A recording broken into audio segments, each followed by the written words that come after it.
everyone. Thanks for joining us on Arirang News. Coming to you live from Seoul on May 1st, I'm Peunji.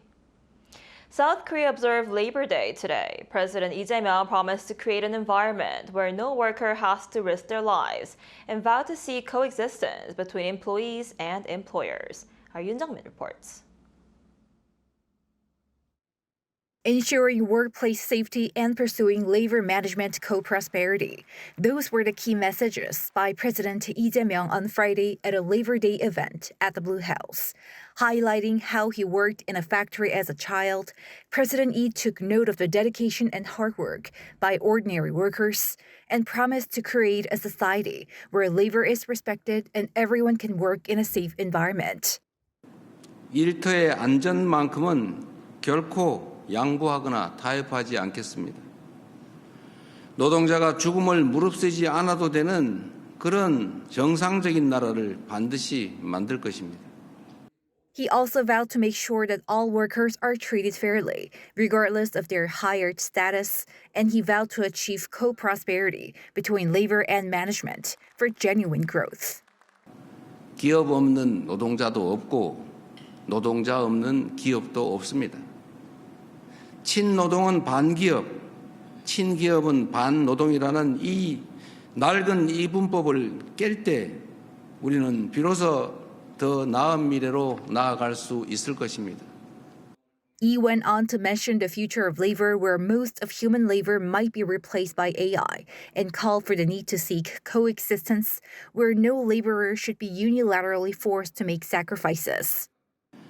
인공지능은 산업의 판을 뒤흔들며 일하는 방식을 바꾸고 있습니다. 급격한 변화가 누군가에게는 기회일 수 있지만 누군가에게는 생존을 위협하는 커다란 위기입니다. Friday's event was attended by the nation's two major umbrella labor unions, the Federation of Korean Trade Unions and the Korean Confederation of Trade Unions, as well as the Korea Enterprises Federation. The labor unions urged for the need to protect workers' rights in the face of the AI era and economic polarization. The event was the first to be held since Labor Day was restored to its original name for the first time in 63 years and was designated as a public holiday. Yoon Jung-min, Arirang News. South Korea says it remains committed to peace and denuclearization on the Korean Peninsula.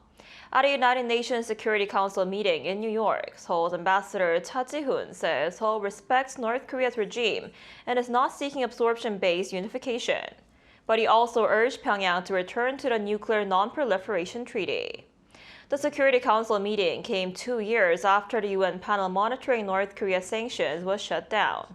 A UK-based research group told the council that North Korean ships have continued moving coal and iron ore, using false signals and other tactics to evade sanctions.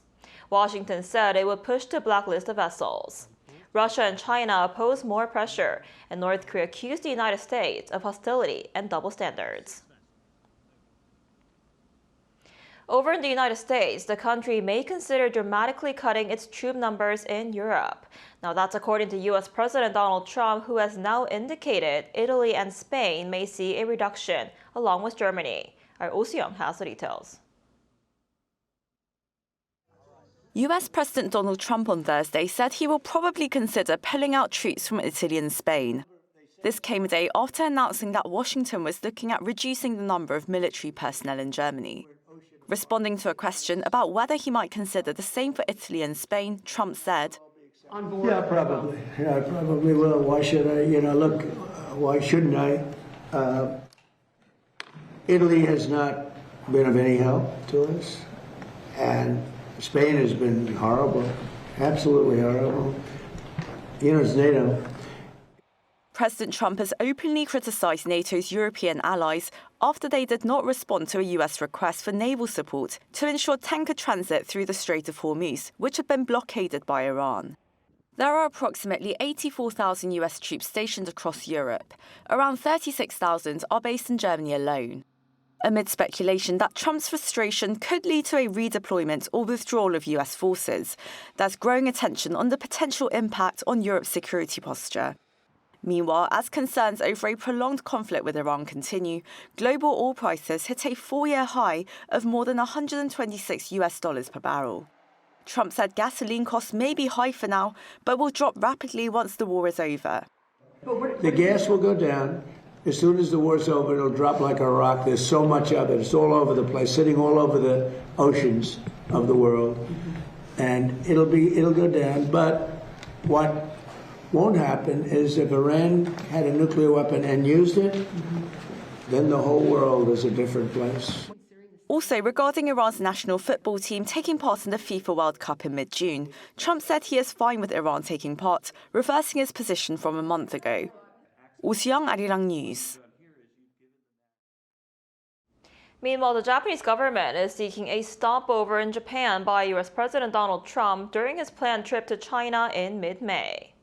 Citing Japanese and U.S. government sources, the Japan Times said Trump is expected to hold talks with Japan's Prime Minister Sanae Takaichi to discuss Tokyo-Beijing relations and Taiwan.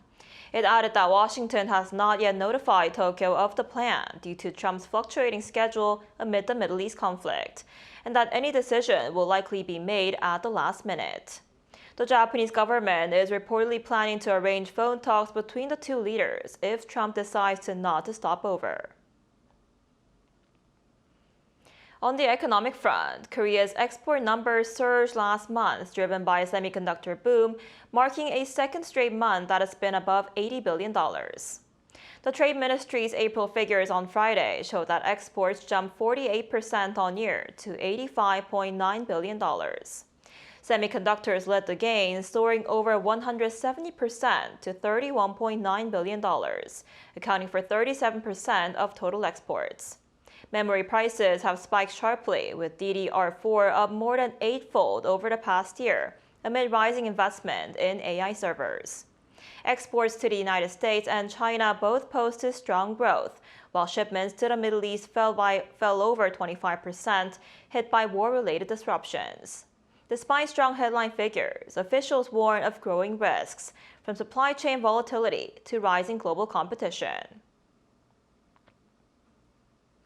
As Korean brands are on the rise globally, the circulation of counterfeit K-brand goods is surging. The Korean government has decided to take direct action to protect the brands by developing K-brand certification trademark. Our Chaeun-kyung reports. The popularity of the now world-famous buldak noodles is soaring globally. But it's difficult to distinguish the counterfeits from the genuine product at a glance. A green bottle of alcohol labeled Hijin Soju in Korean. However, no such brand exists. A large supermarket in Vietnam displays food products labeled as 100% Korean. The ingredients are unknown and are not even made in Korea. According to the OECD, the circulation of counterfeit K-brand goods has reached approximately 11 trillion won, around $7.34 billion. However, local authorities are often passive in cracking down on these fakes, making it difficult for individual companies to respond effectively. As K-fashion brands gain global recognition, the industry is suffering from issues such as trademark infringement, design piracy, and the online distribution of counterfeit goods. The Korean government has decided to take direct action by registering K-brand certification trademarks in 70 major exporting countries. By introducing cutting-edge authentication technology, foreign consumers can verify the authenticity of a product simply by scanning it with their smartphones. The government will secure trademark rights overseas and address counterfeiting at a pan-governmental level. The government plans to complete the development of the K-brand certification trademark by June and officially launch it in August, following a monitoring period. Chaeun-kyung, Arirang News.